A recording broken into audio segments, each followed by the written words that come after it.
All right. Yeah. So before Marvin gets on, I gotta so respectfully podcast. This is the Gender Wars episode.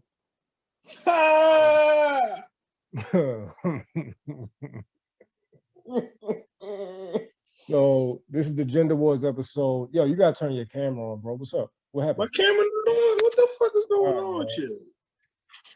But I'm gonna just go ahead and start it off before Marvin hops in because I got to get this off before because I don't want to offend any political connects that he has. Okay. Um, I don't know how to get my camera popping. I don't know why it's not on. okay. But yeah, so basically, Oh, um, okay. Yo, what's up with your? Yo, what's up with the HD? what you mean? It don't look the same like it used to. With your, it's using your phone. You still Yeah, using your phone? I always been Okay. using my. All right. Well, it looks good. I think it's because mine just so extra crispy right now. I just need you to relax, yo. I want you to humble yourself immediately, okay? All right? Sit All right? down. Okay? Be humble, okay?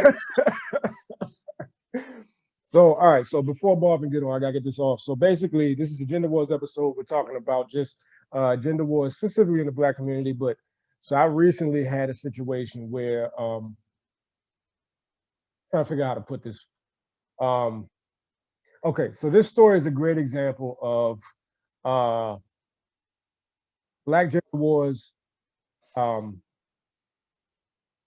Typical story that they put out in movies, Hollywood, media, books, social media, so on and so forth, of the Black woman being successful and the Black man not being as successful, and the Black woman can't find a good Black man because of that dynamic, right? Okay. Um, and so I had a recent situation, and it really wasn't recent. This is somebody I've known for a long time, and due to recent events, I just feel it necessary, not so much to air her out individually, but just Okay. to air out. Um, you know what? I'm gonna say it like this. In the Word of God, pray the Lord. There's a scripture that says, hey, I'm all over the place, Nick. So there's a scripture that says, "We fight not against flesh and blood, but spiritual wickedness in high places." Right.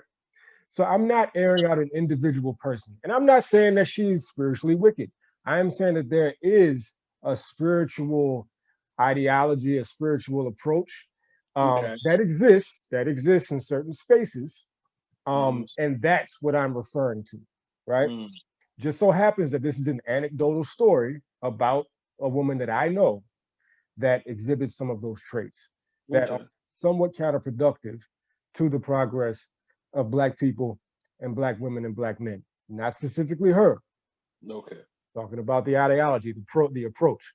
So this is a woman that I know that works for a multi-billion-dollar. I think it's at least $1 billion company. It's a high-powered consulting firm in the DMV area. Um, we've all heard of it. Most people have heard of it if you're in this area. And the name of the company is Accenture. Um, this is someone who is in the IT space. In this area, the IT space is very proliferated. I mean, that is the where a lot of the money is generated in the DMV area. It's in the IT space via government contracts, government consulting, management consulting, all that good stuff. Makes sense. So, right. So she works in that space. And I had a situation years ago. I've known her for years. We went to undergrad together. We had a situation where we were just chopping it up about professional spaces, white collar space, and we were chopping up specifically about Accenture. And she told me Accenture has a policy where they do not hire from HBCUs, right? Oh. So when she told me that, I was like, oh snap, that's wild. That's kind of racist, bro. Like, that's a real policy. And Yeah. she said, yeah, it's a real policy, but I didn't get the same vibe from her that I got in my response. My response was, oh, that's kind of wild. That's kind of racist. Yeah. Yeah. That's Yeah. kind Yeah. of messed up. Her response was, I kind of got the vibe that she was like, okay with it, right? Mm. And so I was like, you don't. Well, I mean, what do you think about it? You think it's racist? And she was like, well, I kind of understand. And I was like, oh, Oh, okay. And the thing is, I was intrigued because this was a new sort of Negro. This is a new breed of Negro that I had never seen before or talked to. I mean, Or at least, you seen it before. well, you know You what? seen- I've seen it before, right? yeah, you I've seen never, it I've, before. I've never known, this person. I've never known a person like that personally, chop Oh, it you up just with never them. met him personally. Okay. Right, right, right.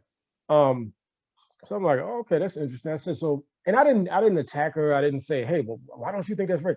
Because I didn't typically have those conversations with her because I didn't see her as the type that's like conscious, right? Okay. Um, she's just a regular person that's just like going about her life, achieving Mm, success, whatever. She's kind of like mm, indifferent to black things to a mm, certain extent. So I'm like, mm, so I mean, why do you say that that's not racist? And she responds by saying, "Well, I mean, I kind of get it because a lot of the HBCUs don't produce the quality of IT student or professional, right, from a skill mm, set standpoint that they would be looking to have." So I'm like, okay, I feel you on that one. But then I kind of pushed back a little bit further, and I was like, well, I mean, don't you think that like they could have a policy where they say where they hired, say, only the honors students from HBCUs, right, or the top 10%, right, or mm, the best in class from mm. HBCUs, right, as opposed to just having a blanket policy where they refuse to hire any students from HBCUs, right? Yeah, that So sounds nuts. say it again. I said that sounds nuts. Like it don't necessarily sound. Right. It sounds racist, bro. Yeah, exactly. I mean, that was my sentiments exactly, right? Yeah, it just sounds So kind. What? That's what you should have been like. You know what I mean? yeah. So, but again, I've noticed with a certain profile of woman that operates at certain levels, or they're on certain trajectories in the white collar space, you can't really say it to them like that because Mm, they will see it as an attack. okay. No matter how reasonable the response is, they will see it as an attack. They're like, who are you to tell me how things operate in my space in my industry about so it's a real thing, bro. It's weird. So anyway, so I say that to her and she goes, well, I mean, yeah, I mean, I guess, but I still kind of get why they wouldn't want to hire, right? Mm, I'm not even going to tell you the whole conversation. That's pretty much the long and short of the conversation. You get the point, everybody gets the point, right? mm, Fast forward to maybe 5 or 6 years later to current day, to right now, and we have BLM going on, and all of the whites are just super engaged yeah. with the blacks, right? Mm, And they want to figure out how can we do the work. How mm, can we make space for you guys? You know, how can we open up doors for you that prior we just couldn't figure out how to open them up, right? mm, So, and they're starting to put certain people in position, and they're starting to create certain diversity positions um, to kind of address that effort mm, to get more black people engaged, right? mhm, And so fast forward to current day, this person who agreed with that policy that effectively locked out any black people from every HBCU is now has now been appointed to the IND. They created a position called IND, which is inclusion and diversity, right? oh, IND is the acronym for so inclusion and diversity. So it's an inclusion and diversity position mhm, that they literally created, um, and they pick the person that they would like to occupy that position. And you guessed it, who do you think was put in that position? probably her. Nailed it. So basically, she's now occupying this position, and it's a position that was created, invented, and she was handpicked to occupy that position. So she's token, basically. And I'm not saying she's token because a lot of times token has the connotation that a person is not qualified from a skill set standpoint. So just like, well, we'll just get any random black. She has definitely proven herself in the space that she's in. She has the hard skill sets, but she does identify with certain ideological leanings that would make her the prime candidate and the perfect profile for the black person that would be occupying that particular position. The token. As a gatekeeper. I'm sorry. Listen. You said it, not me. Okay. You know, and listen, I'm not mad at you, bro. Hey man, if it walks like a duck, quacks like a duck, you know the fucking rest. Quack quack. What's the comedian? Oh, Shucky Ducky, nigga. Shucky Ducky, quack quack. Yeah, she is Shucky Ducky, dog. Shucky Ducky, quack quack.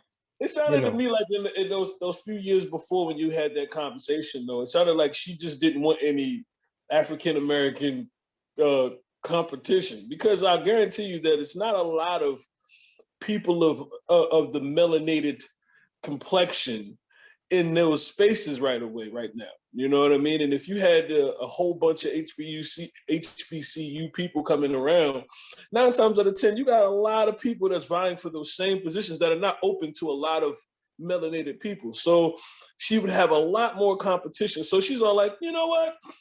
It's cool. You know, I'll be all right. And that is a possibility. I'm not saying that that's definitely the case, but it's a possibility. No, I don't think it's definitely the case. Now, it's in the back of her head. Yeah, it could definitely be in the back of her head. Also, there's a certain kind of perspective in these spaces, because I've been in and out of those kinds of spaces a few times. There's like this pervasive, it's very subtle, but it's this pervasive kind of like frame of thinking where black people feel like they have to be responsible for all the other blacks in the space. That's very true. Yeah. So there's like this hypersensitivity over how black people are operating in these spaces and blah, blah, so on and so forth. So if they get a bunch of black people in there and then,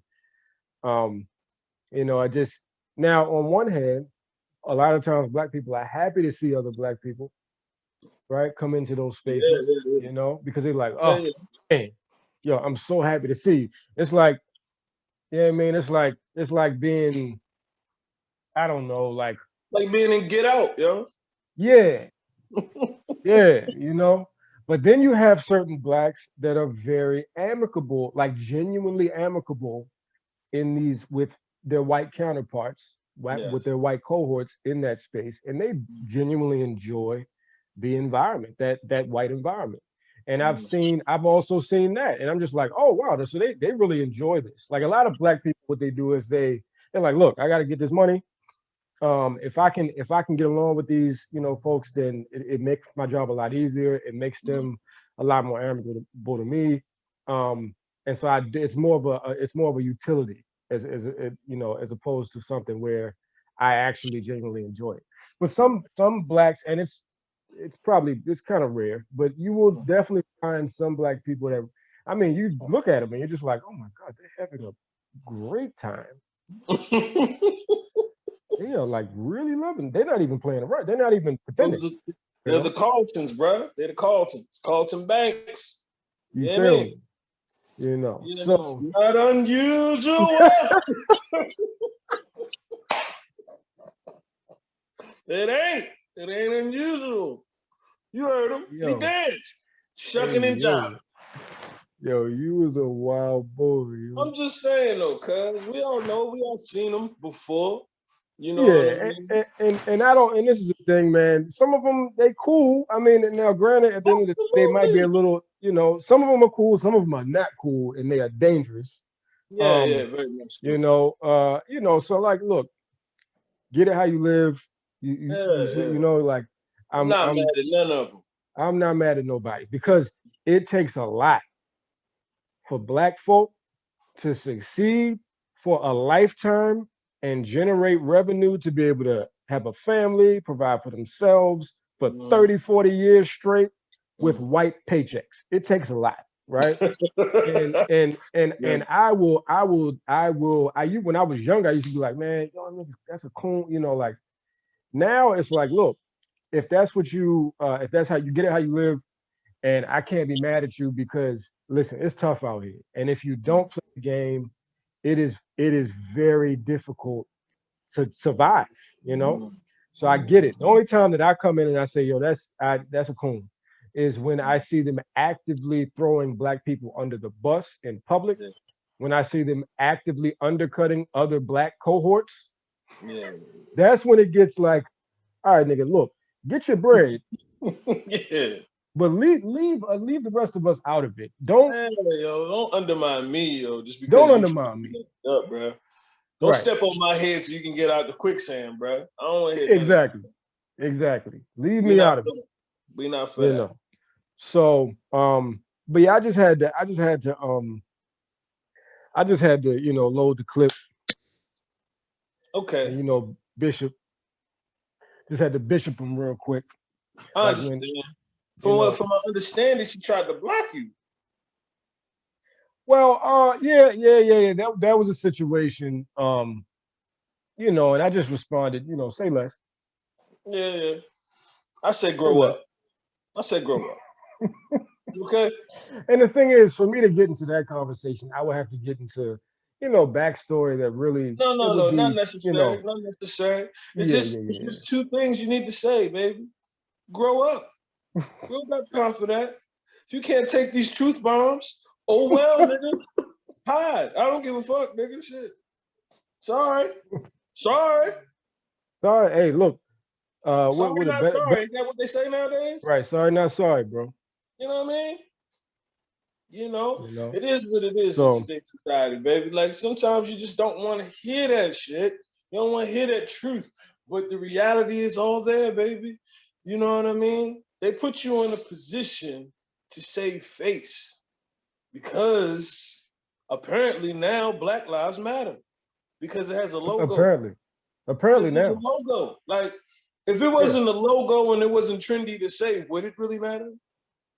You know what I mean? That's a real question, There you go. You know what I mean? If it wasn't a hashtag, yo, would it really matter? Like seriously. Right. We've been around for a long time. Look, we've been around for a long time. we've been alive and kicking for a long time. So you mean to tell me I didn't matter until they made a hashtag, bro? Like, yo, I've been going to school and, living my life, buying shit, doing things that I need to do. And you mean to tell me my life didn't matter until they said hashtag that shit? I bet you it didn't matter then. No, nigga. And you know what it takes. It's not lost on me. I tell people, it's not lost on me that in order for them to really say that and hashtag it, just look at the things that needed to be highlighted in order for them to finally say that, right?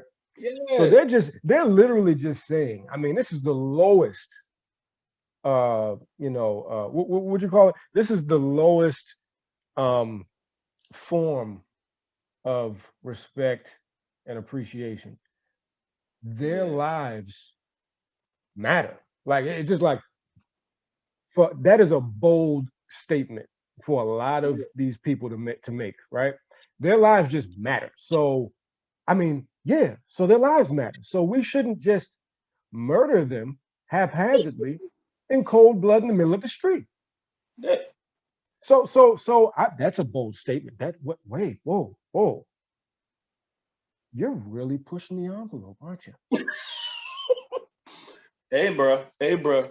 Baby steps. Okay? Because at first it was slavery. Then it was Jim Crow. Then it was Jim Crow. Then it was civil rights. The right for people to actually look at me like I'm a motherfucking human being. Civil. Right. Now we're just trying to matter. Yep. That's all. We just want to matter. we just want to be able to not get shot in the middle of the street and die, and Yeah. we just want people to be able to say like, hey, you shouldn't have did that. You shouldn't have put your knee on the back of that man's neck. That's what we're saying. That's Right. not right. So now, I mean, baby steps, baby. It took us about 600 years to get here, but guess what? It did. Hashtag Black Lives Matter. And not to mention, it also took the millions of dollars And that millions. that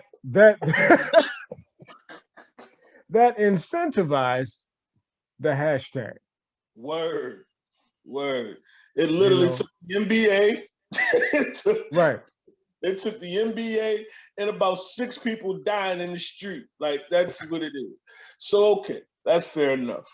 But on to the And mind you, let's like mind you, as far as how much of that money actually went to the Black lives that they say matter, yeah, that's yeah. a whole other Black conversation. Lives So, Matter, but not their bank accounts. You know what I mean? right, not our bank accounts, They not do our matter to you. right, not our bank accounts, not our organizations, not our businesses, not our schools, not our, literally just the concept, the theoretical abstract of lives, Black, Yeah, that matters. that But matters. other than that, in a material sense, they haven't really figured out how to, draw the connection between I wonder the what's going to happen in theoretical. the next. I wonder what the hashtag is going to be in the next 25 years. Like, Right. that's going to be interesting. That would be interesting. I Well, I wonder. mean, they're already, in my opinion, they're already working out the pivot to replace that hashtag with another Lives Matter. Like just place, fill in blank here. Lives I know. Matter. I already know. I Yeah. don't want to get in. I don't want to touch that. Yeah, I'm not. I don't want to touch that. I ain't touching it. Cause I ain't gonna lie, I love General Salves. You know what I mean? I'm just telling you, disrespectfully. Okay, straight up. I'm not touching it. They always been mad at me. You are. They've always mattered to me. Nigga, do you know how many Jackie Chan movies I own? I'm just being Jesus Christ. I'm definitely gonna have to edit this. But you know what? Here's the thing. But it's definitely going up on a disrespectful side.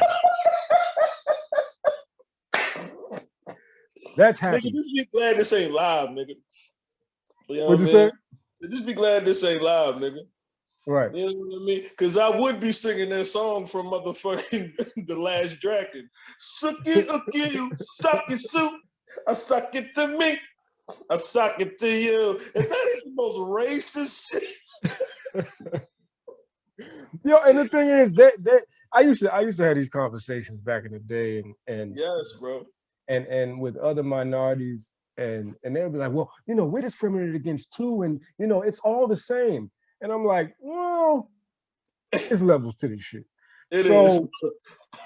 Like I when it comes to stereotypes and all that good stuff, I would much rather be stereotyped as a hard worker, great at math, intelligent, and I can't drive. And I can't drive. I would much prefer those stereotypes than the ones that we have of lazy, dangerous, lethal force cannon should be used. Sexually driven. Sexually driven. And not just sexually driven, because that works out in our favor sometimes, but then it goes from sexually driven to rapacious. Like it's just these Black men that are just, like lurking around all over the place, seeking whom they can rape at any given moment. Like it's just that whole, like I don't think that they would want it. If they woke up with those stereotypes, I think it would be, the conversation would be a bit different, right? So I mean, to be honest with you, that's the that right there, that ideology right there is the reason why cocaine is illegal, bro. That's a fact. On some real shit. Used to be in our motherfucking Coca-Cola, bro. That's a fact. They took that shit out because they said it made the niggas so sexually driven that they were just randomly raping white bitches. Like, Hold up, I dead didn't ass. even know about that one. Nigga, yes, that's what they said, bro. That's real talk. Yo, I'm not even making this shit up. I can't even make Hold up. that up. They were saying that Coca-Cola makes Yes, cocaine used to be the wonder drug. It used to be what this vaccine is now. You know what I mean? It pretty much cured everything. They used to rub it on babies. I heard about that. Yeah. Yeah, they used to rub it on babies' gums like they do gin when their teeth were coming in. Dead ass. It's to rub cocaine on babies' gums. That's wild. I know. And they made it illegal because they said they gave it to the slaves to make them work harder. And you know it makes you hella energetic and all that, and you can do more stuff. Right. Yeah. So they used to give it to slaves to make them work a little bit harder and work longer hours and make it through the day. But they said it made them so sexually charged that they were just raping women on the docks. So that's why they made it illegal, and that's why they pulled it out of Coca-Cola. That's why Coca-Cola. I shouldn't say this, but yeah. Yo, it's a bunch of different substances that have been made illegal, and the rationale behind it for so many of them, including marijuana and now cocaine. It's always they always tie it into some black threat, right? It's always some, well, if the blacks keep getting their hands on this stuff, then they're gonna rape and kill us all. Like it's all that's always the rationale that kind of like pushes public opinion into, okay, whatever, yeah, just make it illegal. Whatever we gotta do from killing us and raping us, so yeah. All right, so let me pause the Yeah, we got to. Go ahead. All right, so basically, just want to send my prayers. I know my gentleman here wants to say his prayers up to Earl Simmons, aka DMX. Prayers up. He's going through a really, really rough patch right now. If everybody knows exactly what he's going through, so no need to be the news about it, but just understand that it is touching us to our soul. This is somebody that we grew up listening to.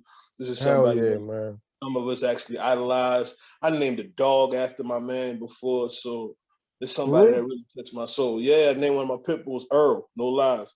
When was this? Which one was this? You wasn't around. You was in school at the time when I had this dog. Oh, okay, got you. You was out in Maryland at the time. Yeah. I didn't have it for long, but seriously though, this is when you was security, living up security. Nah, this is before that. I was with Chanel. Oh, okay. Yeah. Oh, okay. Oh, yeah. Got you. Yeah. So yeah, with that being all said, just wanted to send my condolences and all my prayers to that gentleman and just love. Just want to send love to him. Yeah, man. Yeah, definitely love, man. Like just to touch on like reminisce on like first time I heard DMX. Oh yeah. Was I got a mixtape. Back in the day when we used to go up to Tapsico Flea. Word. And get the mixtapes. I got a mixtape from there. It was a DJ Clue mixtape. Do remember. I'm mad you hit that. I'm mad you hit that. It's so funny too, bro. But look, so bro. Yo, listen. So I was with Ron, my god brother. I was with Ron and Arnie Lane, right? His mother.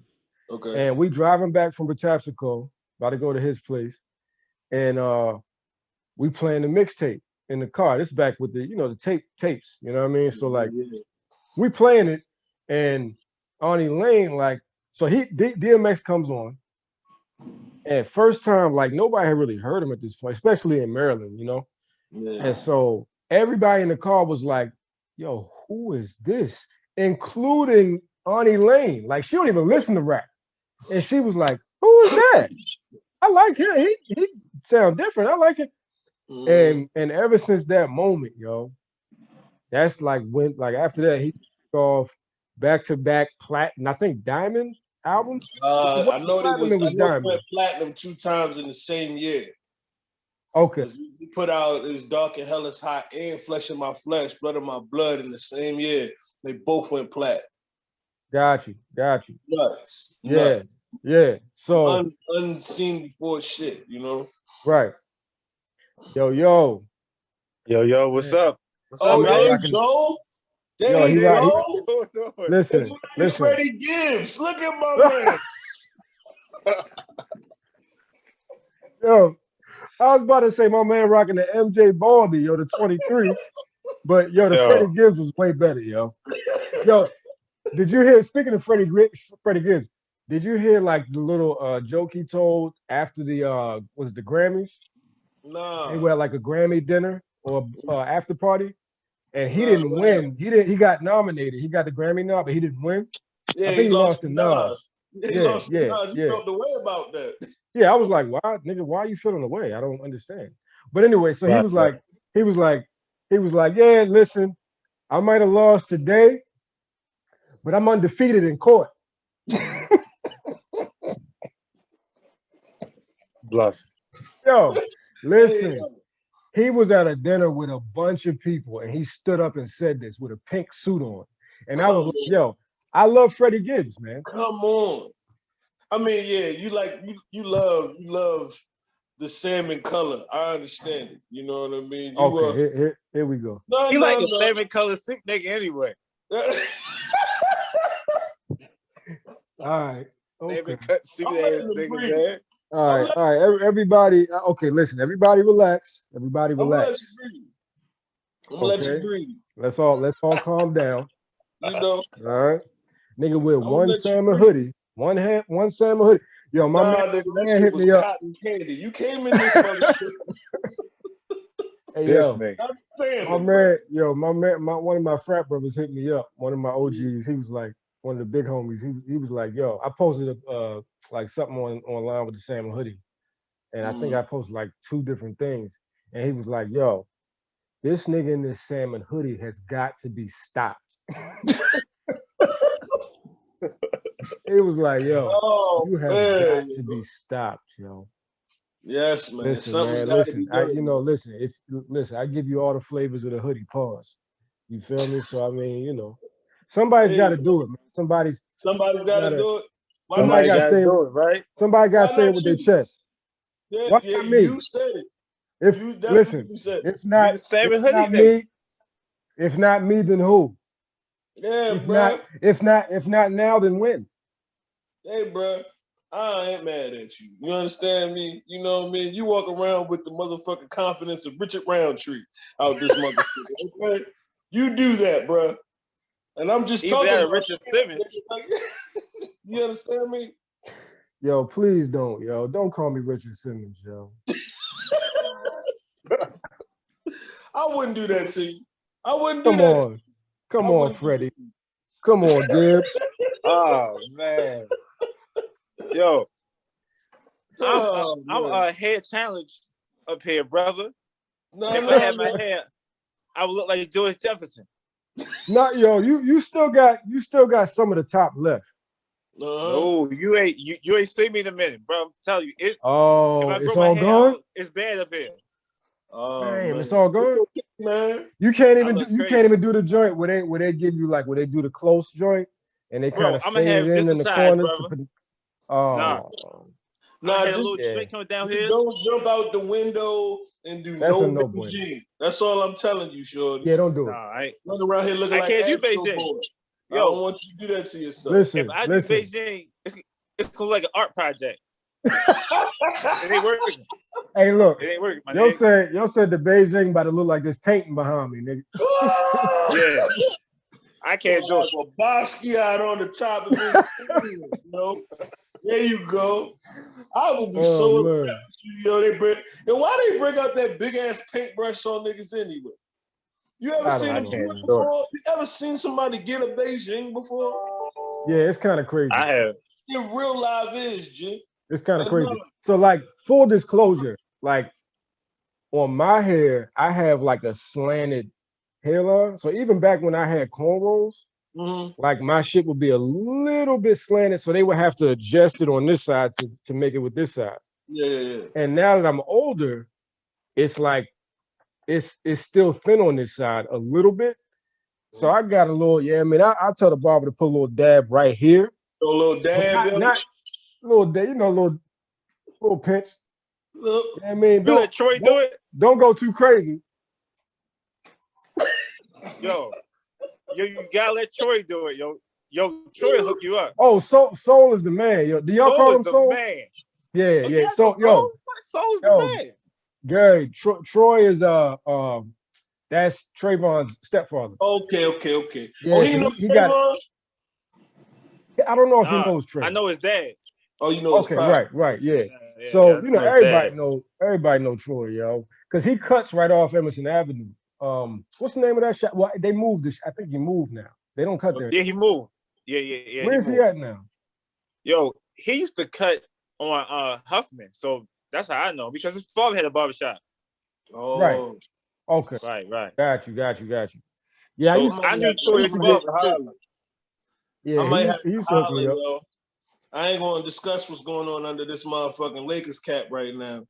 Yo, but listen, I got with a Dominican. He got a little carried away with the razor blade. Oh, yeah. See, that's the thing. He cut you up. I mean, I already got slapped. No, Dominicans have a habit of pushing you back. Word to mother, like, yo, homie definitely Ginsu the shit out of my face. That's one thing I want to say about these dudes. These big poppy ass niggas need to cut it out with all this shit they doing, okay? All right? Don't these poppy chulo ass niggas, yo. Poppy chulo. You know what I mean? I walk up in the spot, I'm all extra. I got all the energy in the world. I'm all like, Kalo K, what's poppin', baby? He's all like, hey, I got you next, baby. I got you. I'm all like, all right, cool. Yo, you was on, hey, look, you was on your PD crack. It ain't get my. Word, I was in there. Yeah. I was like, come on, cut me up, Daddy Yankee. Let's get this popping. You hear me? He go ahead and get to work. The first time he knocked me out the ballpark, no, like straight up. So I'm like, all right, cool. I go back like a week later thinking I'm going to get the same.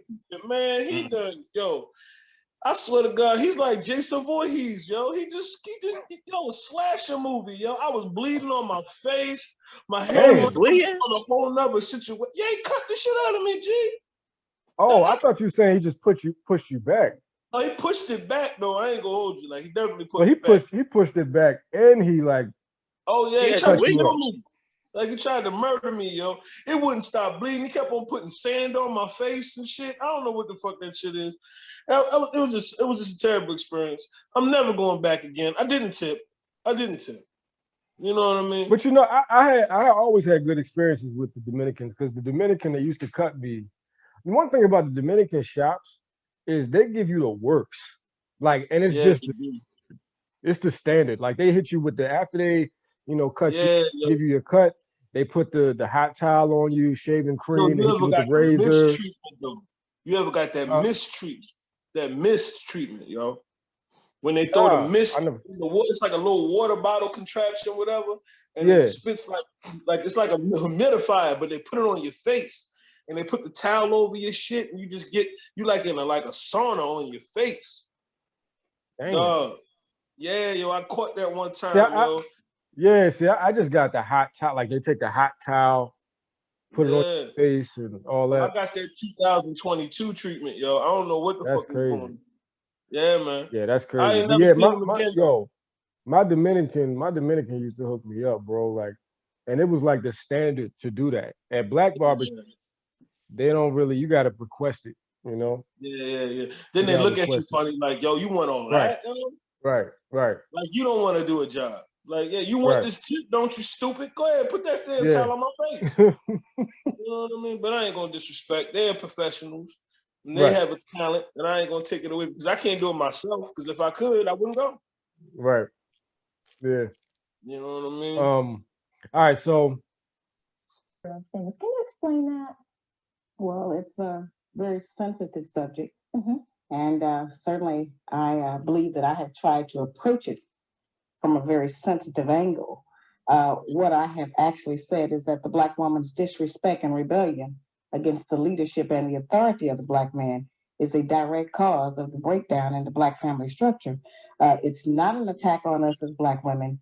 It's just saying that in the breakdown of any relationship, both parties have to take responsibility. And as Black women, we have been protected and insulated from any kind of examination about what our share of the responsibility is in the breakdown of the Black family.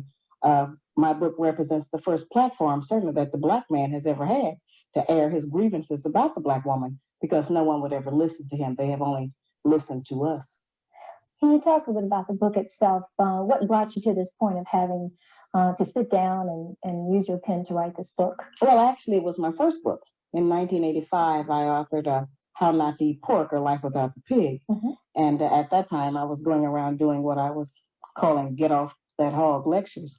And during my travels, I noted that I would take the microscope and show people how you can't kill the trichina worm in pork by cooking it.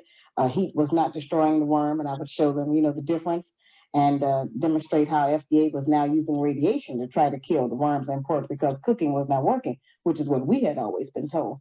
And during that time, a lot of Black men were in agreement to get off eating pork. They wanted to change their eating habits, and they were happy to find out some information that might possibly save their lives. But it was Black women who were the most adamant, who refused to change meal planning techniques, seasoning food, cooking techniques. And so I said, it's interesting. I said, if we are refusing to provide the Black man with the proper physical food when we know that food is what sustains life, then what else are we withholding from him? Possibly there's some other areas, emotionally, spiritually, psychologically, that we are affecting his behavior by what we do or what we withhold and refuse to give. And that led me to try to find out. We've always heard that the Black man leaves the Black family, abandons his woman and children, won't take care of the children, won't work, stays out all night, turns into a drunk, takes drugs. We've heard a lot of negative things. Most of them are true. But I wanted to find out what happens before he gets to that point. What leads up to the breakdown? We've never gone back to try to find out what happens between the Black man and a Black woman that makes him go off and do all of these bad things. To assume that this is just normal, natural behavior for Black men would be to assume that he is naturally bad. And I do not believe that the man that God gave to us as a mate is a naturally bad person. And so I wanted to try to examine what goes on with him. What's his side of the story? Did a Black man ask you to write this book? Oh, no, certainly not. I think they were just as surprised as Black women. Many of them approached the title of the book with a little apprehension because they have not had a champion. We have never had a Black woman who actually stood up and said, I'm standing up for the Black man's side of the story. We know what our side is, and both sides are true. We have done some very dreadful things to each other, and I don't exonerate Black men, which is kind of a misconception that people have. I just say that we know his side. What about our side? And we do have a side. We have adopted some wrong standards. We are judging our men many times by the wrong value system. We are using his children sometimes against him. We have been told that the only benefit that a Black man provides in a home is money. All right. So you see what type of town we're on. Look at Marvin, promotion. Right. Clearly. We killed that. I see you. All right, so I didn't get my son something to eat. Yo, my bad. Oh, you all good. I mean, listen, black fathers all day. Fathers, yeah. So yeah, so I played that clip because I really wanted to. One of the bigger takeaways from that clip was a statement she made when she said, "We've both hurt each other in different ways, but we know our side. But there's no place for the black man to tell his side, right?" Yeah. And I've had a lot of just personal conversation with friends of mine, within my age group, my cohorts, and then I've seen, the previous generation, like our fathers and uncles and, stuff like that, go through other situations. And there's nowhere for black men to talk about the things that they're going through. There's no platform that really opens up a space for black men to talk about those things. And if a Black man does decide to speak on those things from a Black male perspective, right? That conversation is not celebrated, it is not supported, it is not condoned, and most of the time it's attacked.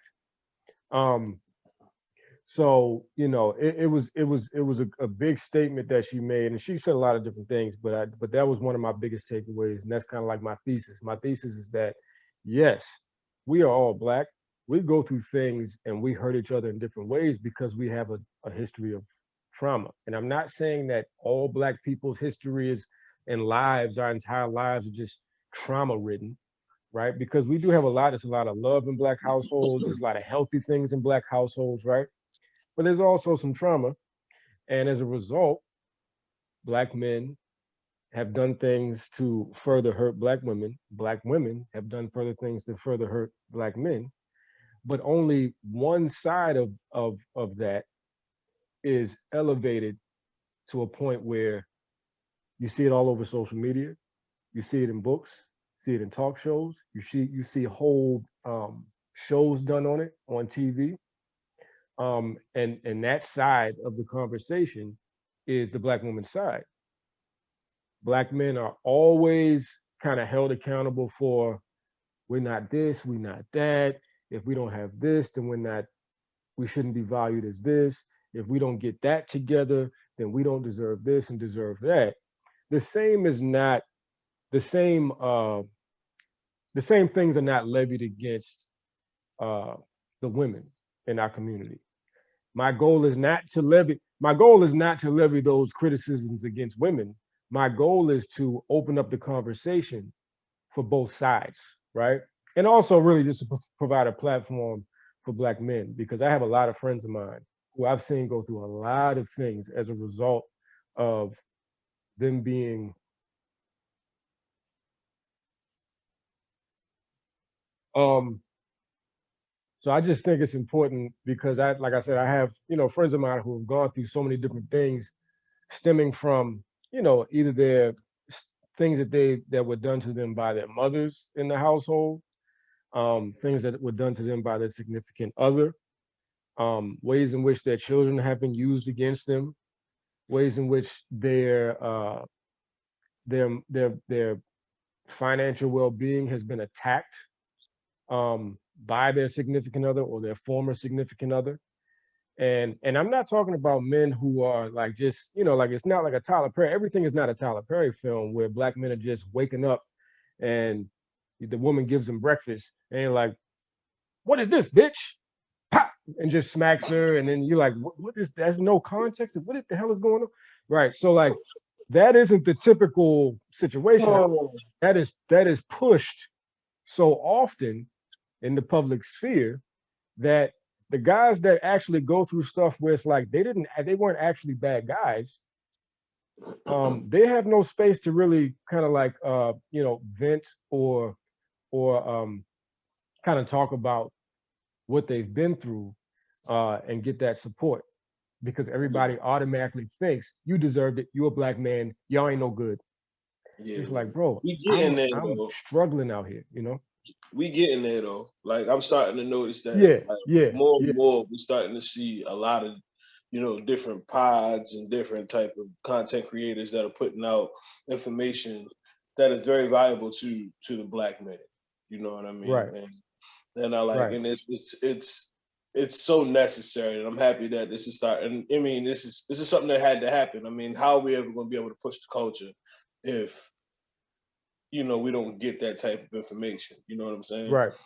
I mean, because the sad thing about it is, the reality is that a lot of men, Black men that is, grew up without fathers. You know what I'm saying? Right. So never be able to given those tools in order to understand what a Black man or what a man in general really stands for. Right. You know what I'm saying? They just understand that they are the dominant of the two of the human, of the sexes, because we have bigger muscles, and that's how you assume your dominance by beating on somebody or like the hyper masculinity and and now in turn, women have been because the black man has not been around, women have taken the load of that, and Yep. now that has started to transform into something else, and that is the Right. push on our society now. You know what I mean? Yep. It's And- definitely dangerous because now we're starting to devalue the actual, you know, what it is to be a black man. It's starting to be devalued more and more Yep. by our media and by our own women. You know And what I mean? that's the key. I'm gonna let you jump in next, Marvin, but like that's the key Yeah. is that I always say to people back in the day, we're no stranger to how American society loves to demonize black men, right? It's just it's a disturbing perverse obsession they have with bashing black men and demonizing black men. You see it all over the place. You know, even some of our greatest athletes. You see it with Tiger Woods recently. They came out with the documentary, quote unquote, that was really just a hit piece on him and his father. It was weird. Then you have, and they do the same thing with Serena Williams' father, right? It's just like they go out of their way to paint this demonic picture of black men, right? So we're used to that. That's nothing new. But what is new is now we have black women joining in, right? And supporting it. Yo, And that's the part that gets weird. And it's just like, and also, and listen, respectfully, it also comes a lot from the LGBTQ community, right? okay. Yeah. So it's like you'll see black women, LGBTQ kind of joining forces to just kind of like push that talking point and that narrative even further with white liberals, you know. And so you see it all the time, and it's something that it's important to be addressed because brothers are really going through some real things out here. Um, and it's not just like, oh well, y'all just complaining all day. Like, no, brothers are going through a lot of mental health problems. Yes, I know some brothers that turn to alcohol because of their some of this. relationships. Say it again. I said some real PTSD going out here with some of these Yeah, situations. yeah. And it's like, and with women, their PTSD is definitely talked about, right? Yeah. And you know what? I got another point that I'll make, but I'll let Marvin go. Because I want to get everybody to chime in first before we get into this Derek So Jackson guy. I mean, wow, I didn't really know much about Derek Jackson. But no, this I is felt still like people. this is still the intro. We're not talking about Okay, Derek Jackson yet. okay, okay. So I mean, I feel like that. Like I grew up with strong women and strong men in my life. Right. Yep. So I personally would never say, you know, this or that about this person. That like even my own personal relationships, there was some bad experiences, but I'm not naive enough to just say, well, everybody is one way. You know, like I don't make like I try my best not to generalize and say, well, no, Right. that situation was bad, but not all. You know, Right. these women are bad. You know, I'm not gonna say that. Right. Right. That's just being, you know, kind of thoughtful and not really getting into a really emotional argument. You know, it's real logical. Like, well, that was one person. It's not all people. So you gotta, you know, Yep. try your best to distinguish between the two. Yep. And I think that takes a lot of maturity to really sit back and sort of analyze yourself first. But well, where did I make these mistakes at, or did not see this coming? You know, like I do a lot of sort of Self-reflection, yeah, yeah. I do that a lot just to make sure that my thoughts is always aligned and that sort of a self-check before Right. I speak on something, Yep. you know. And I noticed that a lot of these conversations become one-sided, and then people dig their heels, and then they want to die on that hill, Right. even though you're just wrong. And most It's people, even though it's pretty much completely emotionally fueled. and not Right. really based on any real facts. And you're gonna die on that hill. Right. Right. You know, but it's only because people typically don't like being wrong. You know, You know what? And Gary, remember, that's a great segue because I'm gonna edit this in. Okay. Remember the podcast we did? This is before Marvin joined, and I was talking about that article, and it had the two researchers from Howard, Yeah. and they did all those MythBusters with all those statistics. Mm-hmm. So that's what I'm gonna put in right here, Okay. so that we can address basically, Marvin. It was basically like addressing the stereotypes or the narrative that Black women can't find Black men or don't get married because they're just out of Black men's league, and Black men can't keep up, so they end up not being married as often. And then the Black men who are in their league typically marry outside of the race.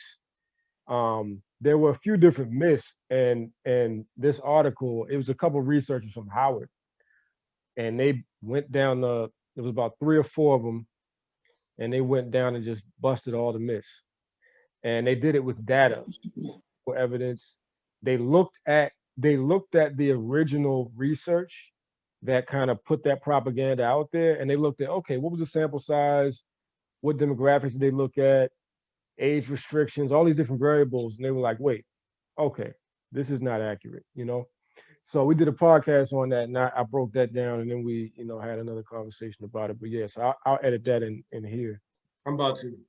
All right, so this is for, because we love Black people, we love Black men, we love Black women, pause, but we love the Black community, right? Absolutely. And we want to see, Black people have a tendency to have these gender wars, right? And a lot of these gender wars are, influenced by a lot of myths, it's a lot of mythology, it's a lot of opinion, it's a lot of stereotypical rhetoric that kind of shapes the conversation. And so basically, we want to clear that up. And so, there's an article that came out recently. The title of the article is "The Top 4 Myths About Black Marriage." All right. So, and this allows us to have a conversation that is centered around, facts and data, not feelings and opinion, right? 2 different things. All right. And the biggest difference in those 2 things is, one is effective, productive. The other one is ineffective and counterproductive. I'll let you all decide which one is which. All right? Respectfully. Okay, first myth. Black women don't marry. All right?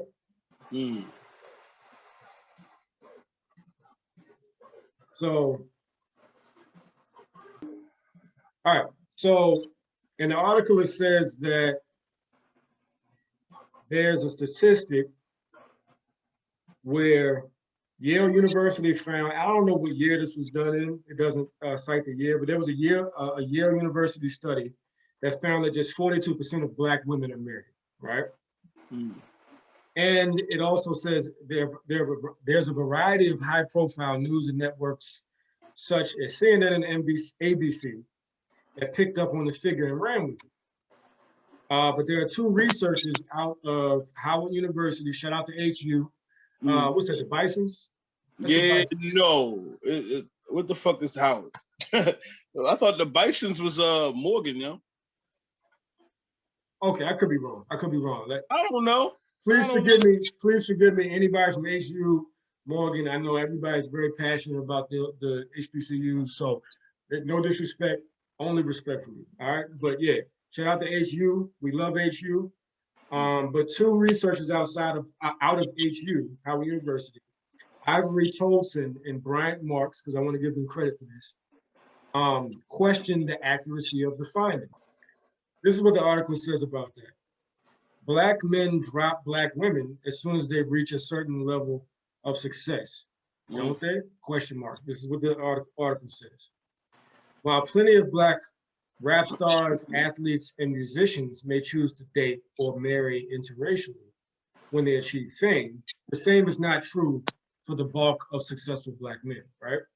So basically, the everyday Black man who's just making, you know, 6 figures or close to 6 figures or above 60K, because when you look at the data on Black, income, you know, to be in the top 80th percentile, you can make like 60, 70K, and you're like making more than a lot of other. So it says, by analyzing census data, Tolson and Marks found that 83% of married black men who earned at least 100,000 annually are hitched to Black women, basically meaning they're married to Black women, right? 83%. That is an overwhelming majority, right? The same is the case for educated Black men of all incomes. 85% of Black male college graduates married Black women. 88% of married Black men, no matter their income, educational background, or whatever, have Black wives, right? This means that interracial marriage should not alone be held responsible for the singleness of Black women. So basically, I'm just gonna go ahead and sum up the article. I think that's pretty much it. Let me make sure Black men don't, oh shit, they got another one here. Okay, so the next one is Black men don't earn as much as Black women. I'm looking forward to this one. All right, so the last and final point is, so they're addressing the myth that Black men don't earn as much as Black women. That was a myth? Yeah, so they're saying that so the myth is basically that Black women that are earning, that are, you know, white collar in the white collar space or whatever, it's hard for them to find a Black man because one, they're marrying white women. Two, the rest of them just aren't making any money, so they can't keep up with. Okay. Okay. Right? Okay. So basically, what the article says is, so to push back against that, it says actually Black men are more likely than Black women to bring home at least 75K annually, right? Also, double the amount of Black men and Black women make at least 250K annually, right? Now, 250K annually, and this is, all right, so that's me running through the whole article. Now we can get into the discussion part of it. My thing about there's a gender glass ceiling when it comes to Black men and Black women. In my opinion, I haven't looked at the data on it, but in my opinion, the gender gap when it comes to Black people doesn't come in until you reach the executive level. And then you'll see, like, you know, men are more welcomed in that space than women, right? Okay. And so you're gonna have more Black men that make 250K plus than Black women, because at the exec level, that gender gap really comes in pretty hard. Yeah. Prior to that level, Black women a lot of times are hired more often than Black men, because the race pay gap and the race hire gap hits Black men harder than it does Black women, right? Okay. But that's a side note. But now we're gonna deal with the actual article. So we got 3 myths that were just busted in this article, right? Yeah.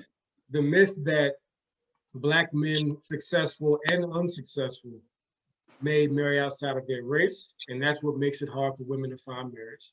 The other myth is Black men don't make as much as Black women, and so therefore, if you're a successful Black woman, you cannot find a mate that matches your your income level, right? That's the second myth. Okay, yeah, that was pretty much it. Black men don't earn as much.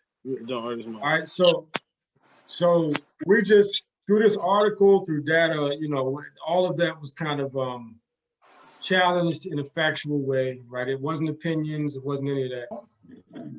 Donkey today, for Wednesday, March 24th, goes to self-love ambassador, entrepreneur, social media relationship expert, author.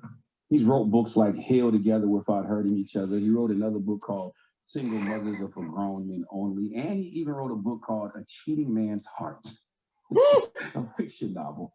I put fiction novel in air quotes because based on all these new developments, it's safe to say Derek Jackson's book, A Cheating Man's Heart, was probably based on a true story. Now, Derek has built a following, basically calling men out on their behavior, okay, holding men accountable. I'm not mad at that. He's done it to me. He's done it to Little Duval. He's done it to Gillian King. He's done it to Isaac Hayes III. This is his thing, okay, holding men accountable. And I'm fine with that. I had him on my podcast, Brilliant Idiots, a few years ago. And on that podcast, we promised to hold each other accountable. Well, Derek Jackson, it's your turn to be held accountable. Okay, let's just get right to it. Derek Jackson is full of, okay, What? I can't curse him, you know that. He say, oh, what? Yes, he's full of that. Okay, he's a liar, a textbook narcissist and manipulator who gets what he wants at the expense of other people's well-being. This is a guy who will get online and say this about men who have cheated. I have no sympathy for a man who finds it to be difficult to be faithful after being in a promiscuous lifestyle. And neither should you. Nobody told you to be promiscuous before the relationship. Nobody made you be monogamous with just her. You don't want her? Let another man have her.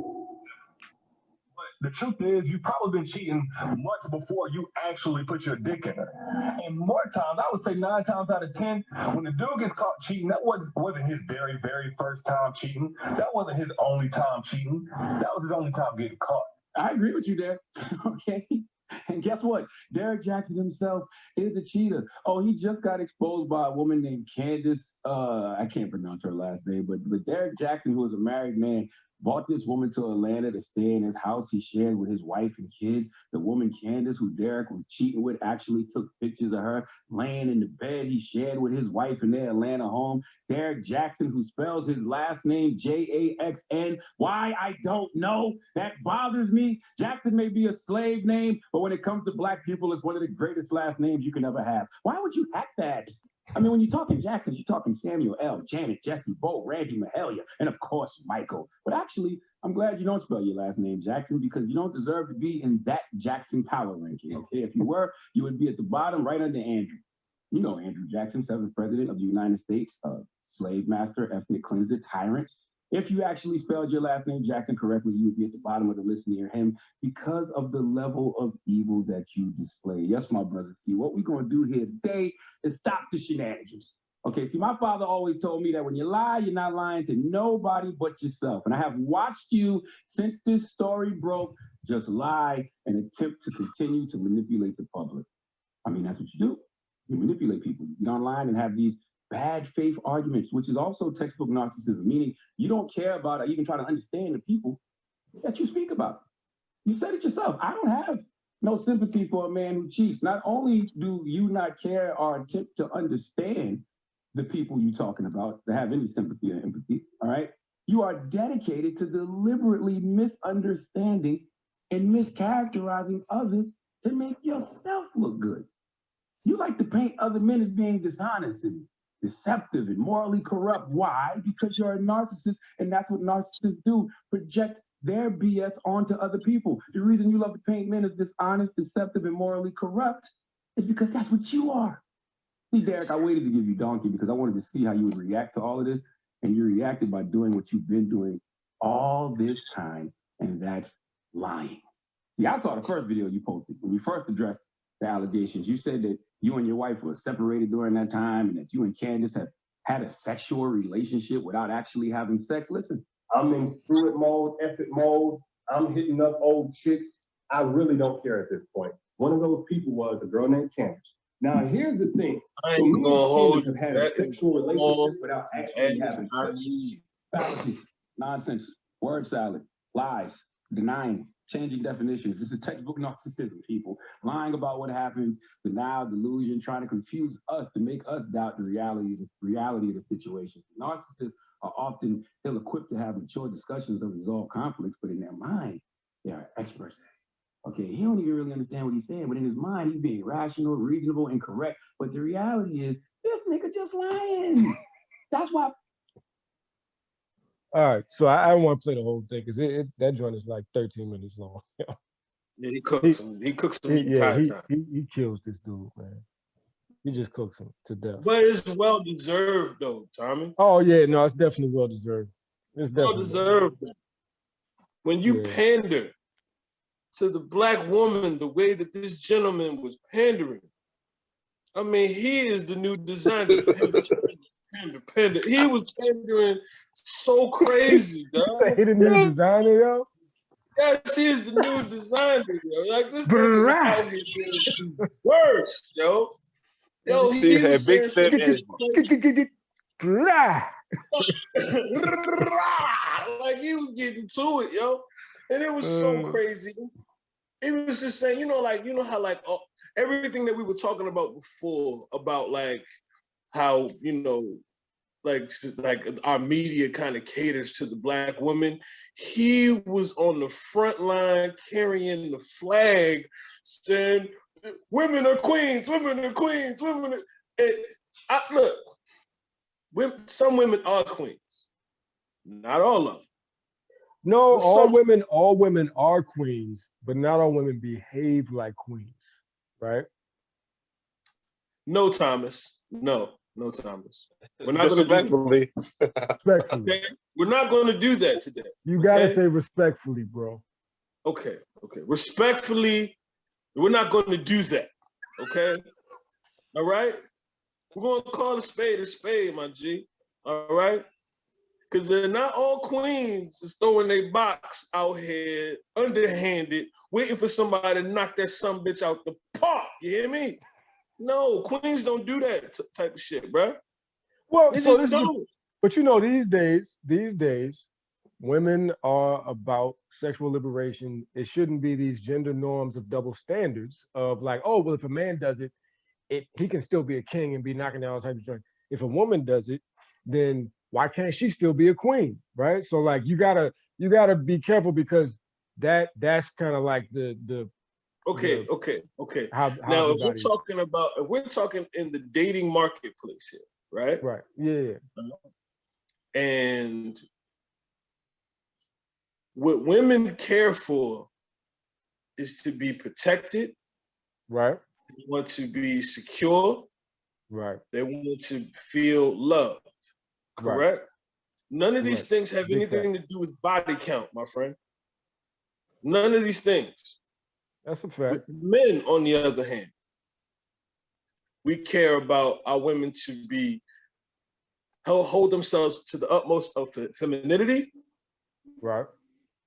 Respect, and be inspiration. Mm-hmm. There's other things that I don't want to say too. I don't want to get too Kevin Samuels with, but right. A lot of things that he's already addressed is very true. Right. And then on top of anything else, body count matters. It does. It really does. When you're trying to pick your queen, body count does matter. Right. Because I'm gonna be real with you. If I'm out here trying to choose a wife, and you got 5 kids coming into this jump, I'm sorry. You didn't make the cut. You are the Winkers link. Goodbye. Because do you understand how many? I like to go to Six Flags, yo. I do. I like to get on roller coasters and stuff like that of that nature, right? Oh boy. You know how many tickets that could possibly be? I gotta pay for kids that don't have nothing to do with me. They probably not even gonna be grateful for the shit I do for them. Yo. They're gonna be all like, why daddy ain't here? I'm still, what the fuck? Hey, I'm just saying. I thought that'd be so much worse. Marvin. Yo, I was like, oh God, where's the edit button? No, I wasn't gonna go that far. I think it's so much worse than that. I was like, it about to go down. Quick story though. Because you got Six Flags, roller coasters, a bunch of people. You know what I mean? Like it's all kinds of everybody get a ride. Right, everybody get a ride. There's so many ways that he could have made it analogous, but I appreciate what he just did. Quick story. Before I met my lady, I was talking to a funny enough, a friend of hers, right? Allegedly. Yeah. I was talking to a friend of hers, and she's a real pretty girl. You know what I mean? Took out like a date or two. She was really cool. We talk on the phone. She was kind of like kind of errant, but she was still cool as hell. Had Yeah. nice conversations and stuff like that. Yeah. And we were getting to know each other, and then she asked me on one of these conversations. Now, mind you, I've been talking to her for a week. One of these conversations came up. She's like, "You got any kids?" And I'm all like, "Nah, I don't." You know what I mean? I protect myself. You know what I mean? I don't just go around shooting up everybody's club. Right. You understand what I'm That's talking dangerous. about? That's dangerous. 'Cause if I'm shooting up a club, it's with intent. You understand what I'm talking about? You know, if I'm knocking, I'm a sniper with this, you know, Right. because You my go pullout around game is shooting up Mr. clubs. Miyagi level. You understand? You go around shooting up clubs, you're looking at 5 to 10 kids. You did. You did. You You know, about to that's get how you fired. that's how you catch a case. That's how you definitely, and I don't want that case, especially not with a real terrible baby mother. Right. So she was all like, "Oh, you don't got no kids?" I'm all like, "Nah." She's all like, "Well, I got 5." I laughed a little. I said, "No, that's funny as hell. You got 5 kids. You got to be playing, you know." She's like, "No, all those kids you seen on my Facebook, they mine." I said, "Hold up, hold up. There's a girl that's standing next to you that looks like she's 22. No, that's my oldest. She 18. Hold up, how old are you again? She's 33. When did you start having babies?" All right. She told me she had 5 kids. Again, I bring up the analogy again. I like to go to Six Flags, bro. Six Flags ain't cheap for 7 tickets, my friend. You understand what I'm talking about? Body count matters, my friend. Body count matters. I'm sorry. She had 5 kids, 3 baby fathers. Body count matters, bro. I blocked her immediately. You understand what I'm talking about? Blocked her. She got blocked, G. I can't do this. I'm not gonna play myself. Okay. So we got Gary's take. Hold up. Am I the only one wondering that? I think Marvin, If you she want see to the follow that up? podcast, she'll be no, I'm done with that. I ain't nothing to say about that. I ain't trying to follow up. I'm good. Okay. All right, you cool?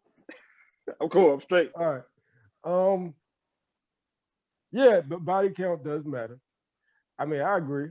But the thing is, I think these days, everything's about double standards. So it's like, if a man can do it, why can't a woman do it? Yeah. So I do. Yeah, but when is it going to matter that we are 2 different types of, Homo sapiens? Right. We desire 2 different types of things. Right. When is that going to ever be the case? Like I could get into the whole conversation of masculine versus feminine energy and the distinctions between the two and the way that they were both created for a reason to fit together as a puzzle. You can't put 2 of the same puzzle pieces together because they ain't gonna fit. Can't. And I'm gonna be real with you. It's not about fair. You know what I mean? Because I'm gonna be honest with you. As a man, I don't deal in the business of fair. I already have understood that life is not fair. If anybody knows that life is not fair, it is me. Yeah. So with that understanding, let's not worry about a double standard here. I don't care about your double standard. I care about your body count. Okay. Okay. I think you really, Gary, you did a great job of driving that point home. Okay. I mean, you know what I mean? Knocked it out the park. That shit gone. There it is. It's out of here. Just saying, bro. You talk about gender wars here, my G. So this is what this is. But on the battlefield, my friend, there ain't no, in the battlefield body counts matter too, don't they? You get awards for that shit. Yo, Gary. That's all I'm saying, bro. That's all I'm saying. You in your bag today. You let me cook, my bad. You let me cook. It's been a minute. It's been a minute since you really cooked. So that was necessary. But this is the thing. It's more than just body count involved, right? So I mean, we're talking about, like that is a thing, but we're also talking about and this is what I kind of wanted to touch on. Like how you try to save this shit, my nigga, but you fucked up right now. I mean, I'm not. No. Listen, I'm just trying to. We got to get back on track. You didn't take us off. Okay, my bad. We're getting all perspectives, but then we got to bring them all together, right? My bad, my bad. because this is like a platform for Black men to kind of give their perspectives, safe space. You know, Black men, protect your energy, know your worth. You feel me? Nah, this is all for that disrespectful shit right here, baby. Well, I just yeah, want you- to get Yeah, you were definitely on some disrespectful shit. know, But yeah, so with the Derek Jackson situation, let's get Charlemagne, he said something where he what did he say? He said basically that, and you said the same thing, right? You said that he's pandering to Yes. Black women, right? Yeah. I think what's important to get out of the Derek Jackson thing is, even though we talk about like you know, like pop trends or social media trending type stuff, I only talk about the stuff that actually we can, you know, use it to talk about something substantial, something that's salient, you know, with Black people, right? So his scenario is a great teachable moment, and it opens up a conversation about how Black women are being pandered to Yes. in this day and time, right? Totally. Black women are being pandered to by guys like Derek Jackson. They're being pandered to by white liberals. And Tyler Perry. And Tyler Perry, of course, typical. They're being Yeah. pandered to by certain media outlets, certain liberal media outlets. It's a lot of pandering going on, right? Yeah. And at the end, I'm gonna play a clip. I'm gonna close it out with a clip from a woman that really she nails it, man. But they're being pandered to by in a lot of different ways, and they're also being and with that pandering comes along a lot of time. It's a lot of overlap between that pandering and Black male bashing, right? And so you get this thing where it's like, and in my opinion, as a Black male, a lot of it is fake admiration. A lot of it is fake admiration, and we see it with Derek Jackson. We see a guy who pretty much took advantage of a lot of women, right? Like, I can't think of one man who has not been sent one of Derek Jackson's videos by a woman, right? Oh man. Yeah. Marvin, dude. And the first time you Oh yeah. never, My man Marvin never. I mean, he married. well, that's because Marvin's been married for a long time. And you are a good father that takes Right, care exactly. of your business. Exactly. So you wouldn't be able to get something like that. Right. You know what I mean? You But know, it needs, so look, out in these old single streets, yo. yeah, Oh, out in yeah. the streets, he's I very, tell you, they sending it like it's a telegram out here, G. yeah. Golly. Word. He's mixed up in these streets. Yeah. So No, now you that they're good. superhero, is that And so like, yeah, we've all been sent these videos, and now what I'm noticing is a lot of a lot of women trying to, you know, like distance themselves from this nigga, like they never sent these videos. I've never heard of him. I sent a video about this. yeah, When you was did. this? You know, like, so there's a lot of that going on. Last week. You gonna send a video of a nigga in a goddamn car in front of the bitches that he was smoking. Like he was up there knocking Jones down, and then immediately go in there and pander. How do you? What kind of nigga is you? I want to know. I want to know. Look, how we you know do what kind that. of nigga. Look, we know what kind of nigga he is. A goofy, right? Like this is the corny of all cornies type niggas. He's You feel me? like, this nigga he's King Dirty Mac, bro. Like yeah, he literally turned Dirty Mac into like a brand. Eddie Long. He is like Creflo Dollar and Eddie Long. I'm telling you, yo. So let me finish this thought real quick. So he is in an environment that cultivates pandering to Black women, and all he did was just take advantage. Right? Yeah. And so he's balling. And he's balling. He's balling. really balling, yo. Balling. Yeah. Like, definitely biggest plus, bro. Yeah. But women are using a lot of this pandering to put a battery in their back. And they are moving in ways that are quite dysfunctional in their relationships and just out in the world. The delusion. The delusion. Yeah. sure, my friend. And so the thing is, when I first heard of Derek Jackson, it was, I knew off the rip. I'm like, oh, okay, this guy, I see you. I see you. Right? Like I'm just looking at him like, yo, I see what you're doing. I Yeah. get Like, it. I get it. I how don't much like of it It's is? dangerous, but I see what you're doing. Right? Have you ever Um, noticed that when somebody is always too much into one thing, and that's the exact thing that they're doing? Like, you know how Yeah. it's like, yo, don't drink, but you the main one drinking. You the main one Right. telling the guys not to drink. Like, yo, you Right. the main one doing it. Like, Yeah. how much of that You was know? like, you knew that this shoe was gonna be next one to drop, right? Yeah. And now Yeah. what's sad is that like all the underlings of him are starting to pop up and rise to the top now. They all positioning themselves to take the Wait, his It's spot. more. It's more. It's way more, bro. It's way. Mm. Remember, not as articulate as he is. Okay.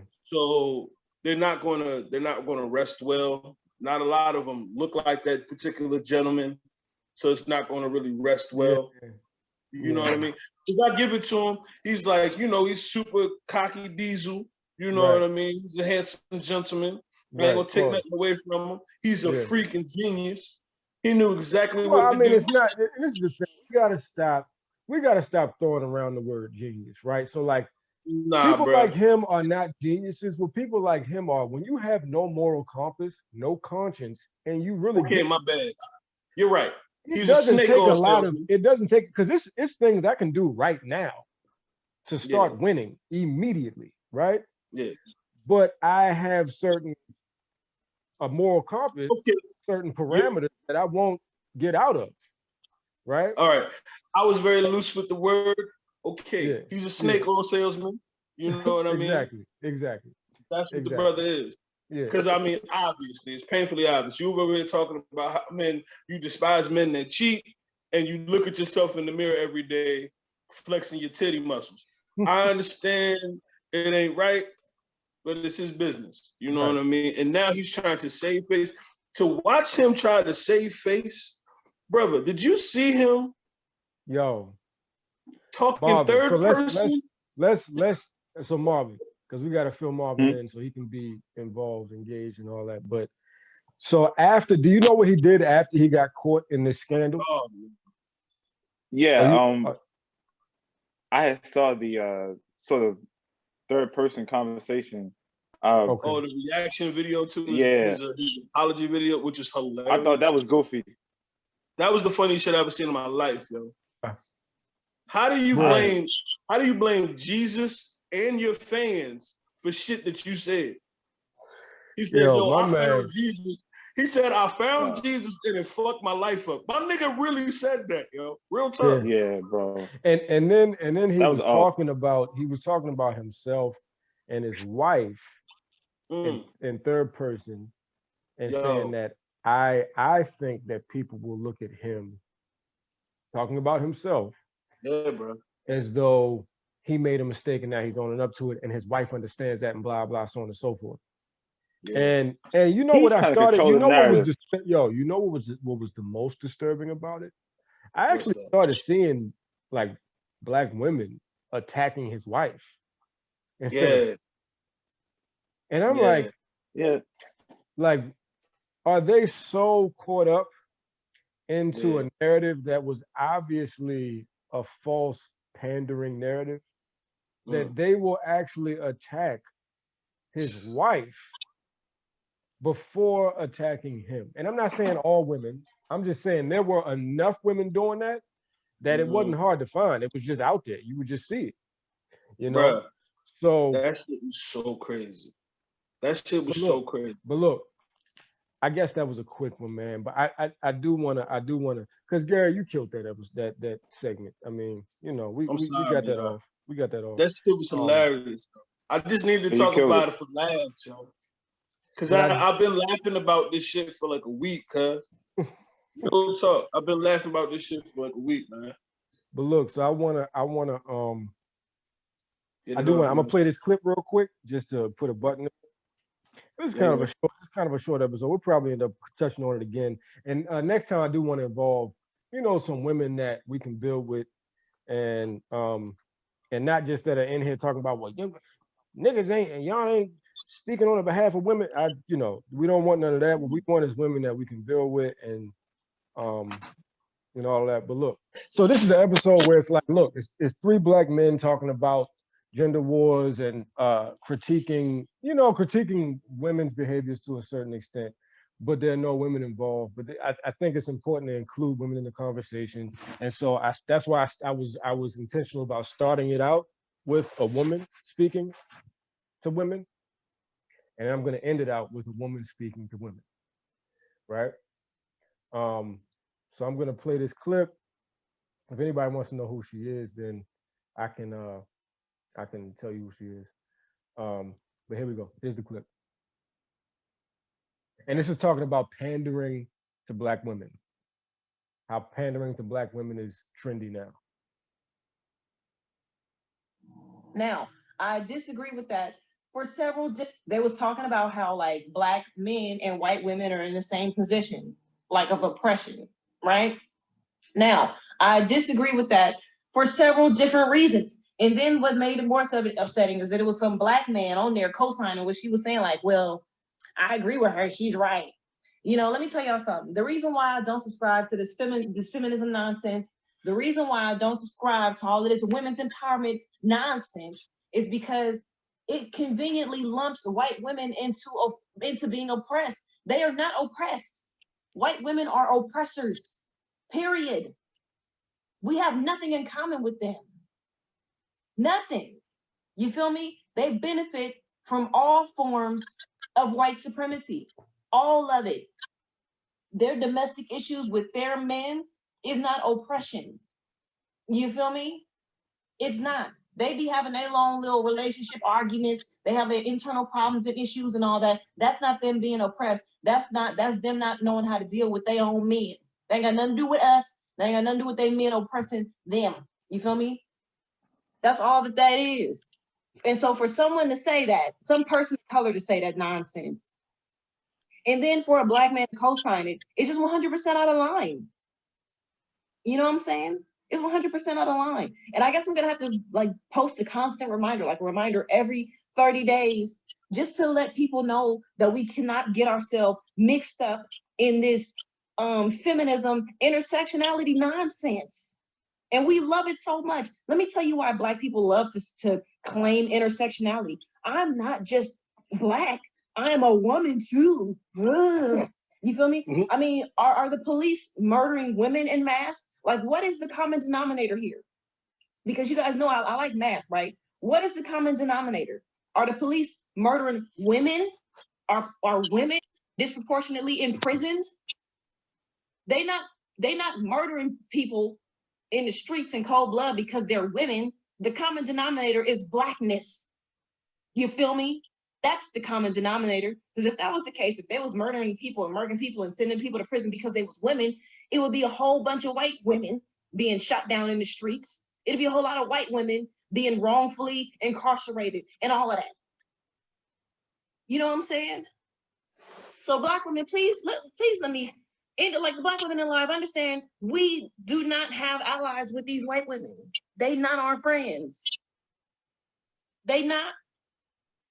They looking for ways to oppress us and use us the same way that white men do. You know what I'm saying? They stay the ones taking our lingo, appropriating our culture, and trying to take ownership of it, and never giving us any of the credit for the stuff that we do, the stuff that we've created, the culture that we've manufactured. You know what I'm saying? That we've made out of thin air because our culture was ripped and stolen away from us. What type of, and then let me just, there's so many facets of this that bothers me on so many different levels. How are black men able to oppress anyone? Do they own the banks? Do they own land and deny people housing? Are they the owner of these Fortune 500 companies and not hiring our people? Is that black men who's doing that to black women? You feel me? And black women, we have to use more of our brain than to be so hyped with this idea of like, oh, Black women are the saviors. Black women, we're the leaders and we're leading this country into we love to hear stuff like that because it makes us feel good. Hell no, bruh. I'm not saving none of, look. That ain't my place. My place ain't to save this country that can't stand me. You feel me? This country sit up and campaign for me. Black women, we love you so much. We want you to be the savior. But soon as I pop a little Black boy out, they gonna want him dead. What happened to all that Black women are the saviors and all that type of stuff then? All right, so that was the clip I wanted to end with. And at some point, I'm going to have that conversation about this alliance with Black women and white liberals, specifically white women. And I'm going to have the conversation about how white women can easily be given the title of possibly the most egregious oppressors of the Black community, and who a demographic of people who have capitalized the most off of white supremacy directly, not indirectly through their men, but directly through having access to affirmative action, having access to the grants, millions upon millions of dollars in grant money that should have went to minority orgs and minority businesses. Also jobs that should have went to actual minorities, and specifically Black people, but until they changed the legislation to involve other people. So if you actually had data on it, calculated it, they would probably, the sums of money that they have looted from the Black community over the past 40 years is at a cap level that is astronomical. And a result of that, us not having access to those resources and that capital has been detrimental. So we'll have that conversation at another